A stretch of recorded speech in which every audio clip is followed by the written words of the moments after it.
Welcome to Coffee Economics. My name is Abe. Today I'm going to be discussing Africa's most controversial sanctions, which are Zimbabwe's sanctions. Zimbabwe has been under sanctions for 20 years, and there's a back and forth between the US and Zimbabwe about what the level of those sanctions are. According to Zimbabwe, these sanctions are across the entire country and are hampering the economic growth of Zimbabwe. Whereas the US and its allies say that the sanctions are targeted to particular assets, individuals, and entities. And those entities will have those sanctions removed if they stop doing the things that are undermining democracy, according to them. And also, it's claimed that those sanctions are not what's really hurting the economy. So what is really hurting Zimbabwe's economy? And that's what we're going to explore in this video. Let's assume that the US is right and that these sanctions are only targeting particular individuals, entities, and assets. If that's true, how come Zimbabwe is still struggling economically? And the answer I found was astounding. First, even though sanctions are only targeted, the way sanctions work is that by targeting a particular people, especially if those people are very important in the economy, those impacts can be just beyond just affecting the targeted few, but could have massive impacts of other people around. So one of the impacts of targeted sanctions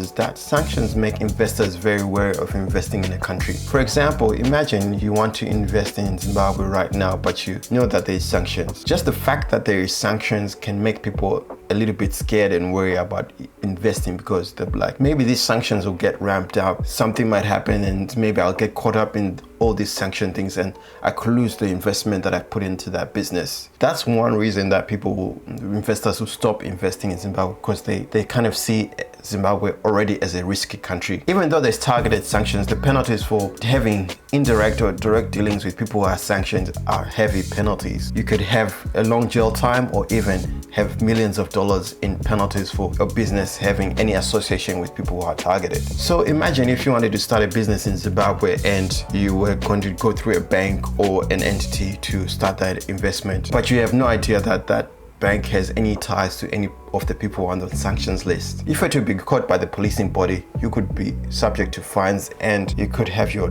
business's reputation as well tarnished by that penalty. So if you're an investor, why invest in a risky country where you are not really sure who owns what and where the money flows to in the country, and get caught up in a web that you did not anticipate in the first place? So in a sense, even though the US is saying that the sanctions are targeted at particular individuals, the sanctions are sending a signal to the rest of the world or investors not to invest in Zimbabwe, because there's high risk in investing, because if you invest, you either lose your money because the sanctions might become even tighter, or you might get caught up in a deal that you didn't really anticipate was associated with someone who was sanctioned, and you could get penalized, and that could ruin your business reputation. So don't invest. That's the thing. I'd like to leave you guys with that knowledge, and it's a very interesting predicament that Zimbabwe is in. I hope you guys enjoyed this video. I put my research in my Buy Me a Coffee page if you want to check it out and dive deeper into this. I'll see you guys next time. Bye.